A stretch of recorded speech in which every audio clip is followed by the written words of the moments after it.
Chinese companies are failing. China's real estate projects in London, New York, Sydney, and Los Angeles bite the dust. The Chinese real estate crisis is now crossing China's borders and destroying China's prestige and soft power in the Western world. As per Reuters, China's property sector woes could now spell trouble for some prestigious megaprojects in top international cities like London, New York, and Sydney, as the concerned developers are now scrambling for cash.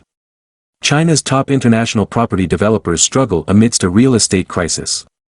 Chinese real estate giants have spent the last 1 decade competing with each other for building taller skyscrapers across the world.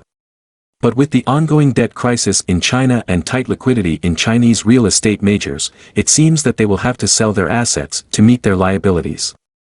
Take Shanghai-based Greenland Holdings for instance. It is in a delicate position in terms of the growing debt component in its balance sheet, just like Evergrande. The real estate giant has built some major projects, including Sydney's tallest residential tower. It also plans to do the same in London and is involved in projects worth billions of dollars in some of the most high-profile cities across the world like Brooklyn, Los Angeles, Paris, and Toronto. Greenland Holdings has promised that it will remain committed to building its flagship projects, including the 235-meter-high Spire London Tower. However, the stressed company recently put one of its major London sites on sale earlier this year. Chinese property developers selling sizable assets to meet near-term debt. Greenland Holdings is just an example, many other firms looking to sell their assets to meet short-term debt maturities. Evergrande and Kaisa Group, which had defaulted way back in 2015, are looking to sell Hong Kong buildings to get some cash for meeting their near-term liabilities. On the other hand, Oceanwide Holdings too had what was meant to be San Francisco's tallest tower seized by disgruntled creditors.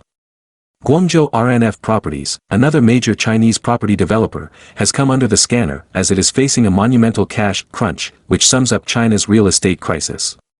The developer currently has 2 unfinished projects in London, one of which includes a dozen skyscrapers at a prime location next to Thames.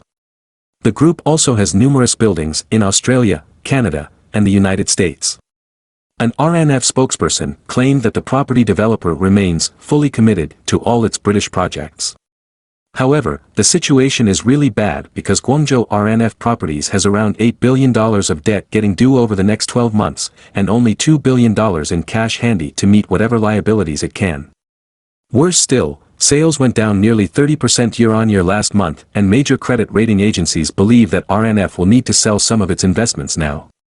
Fitch estimates that the real estate group has $130 billion of assets that could get sold.